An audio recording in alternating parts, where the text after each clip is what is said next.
The Ticats win 33-19 over the Toronto Argonauts on Friday night. I'm here with the Spec Steve Milton. Steve, we talked about bad losses after the game against Calgary last week. Can we talk a little bit about good wins after this game? Well, and I think it's about time, and it feels good to be able to talk about it, even though we're objective. Ken Austin, I thought, hit the nail on the head on a clip that we saw of his post-game speech in the locker room when he said, you know you got something when you do that kind of thing in the fourth quarter, something like that. And I agree with him.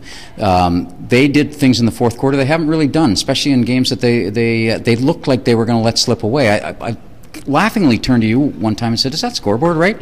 Because during the third quarter, when the Ticats had a lead that was dwindling, it felt like they were already behind. And that's the kind of thing that negative momentum can do for against you. And they came back and they fought that. I mean, two great plays from Henry Burris to Bakari Grant, preceded by what I thought was a great decision by Ken Austin to go for it at 3rd and 1 from their own 44.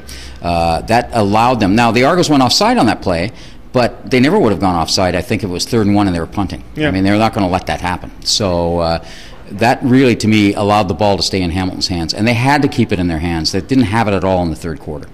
The defense, I think, stepped up at key moments in this game as well. I think Emmanuel Davis had a strong game, and Brandon Isaac, I think, trying to prove a point to his former employers, had 2 sacks, and I think played with a level of energy that his teammates fed off of. I felt he could have even had, he came very close to having 4, and a couple of real hurries there. I thought he set the tone.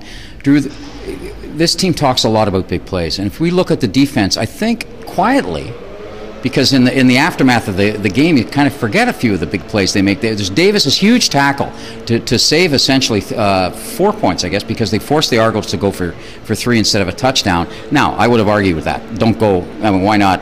I think a lot of people were arguing, why didn't the Argos go? But they're confident in what they were going to do at the end of the game, so get the points when you could. They had that. They had the great pick-off. Simone Lawrence and then 5 sacks. And the offensive line only allowed 1. That's the lowest all year. They haven't had a sackless game all year. And it was only 1. It looked like Henry was under an awful lot of pressure in the third quarter, and he was, because they were mostly coverage. And that sack was a coverage sack. It wasn't an offensive line sack. Ticats are now 7-7 and getting closer to the Argos. They'll play a rematch again next Monday, a week Monday on Thanksgiving. But the big thing that this win does is it will cement the Ticats in second place in the East Division. They'll hang on no matter what happens in the Montreal game. And I think hosting that home playoff date, I mean, I think they still have eyes on first place, but hosting the home playoff date has to be the main goal for this team at this point. Absolutely, but you had it exactly right. Eyes on first base. Or first place. You'd rather look up always than look down, because looking down is negative. Looking up is positive. Now, the negative thing about Thanksgiving Day is that the Argos will be on the road, and we know how they do on the road. They're starting to get their fans are, anyways, getting a complex about this, the home versus road thing. It's great that they win in the road, but how about a few at home? I mean, they have won. They have won at home, and they won big games at home, but they're a much better road team. And I think that's the adversity factor for them, don't you? Yep. Circle the wagons, that kind of thing, or something like that. Everybody's against us. We got all these guys hurt. They had their entire marketing campaign was on the sidelines for most of their winning streak. Cackert, Ricky Ray, and Chad Owens. That's their marketing campaign, and they were all not playing. Ticats at 7-7, and I think maybe. I mean, I think they have to win next week if they want to keep the momentum going.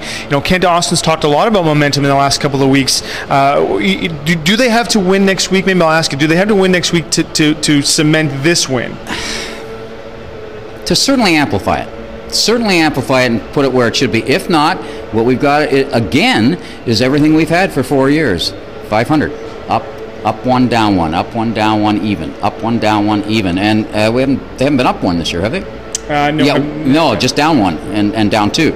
So and I think it would be really good for them. Ken Austin talks an awful lot to his player. I don't know if it's an awful lot, but they've told us a lot about it, the players, about the final third of the season. He started talking about that halfway through the season, and it's important. You have to make a statement to yourself, and that's the feeling of momentum, that you can gather that at any time. This fourth quarter was huge for them because it came a bit out of character. And so there's 2 things going on there. There's a bit of a change in the character in the offense, perhaps, with the fourth quarter, and a development of character on the defense, because stuff's happening on that defense that I'm not sure I've really credited them enough for that.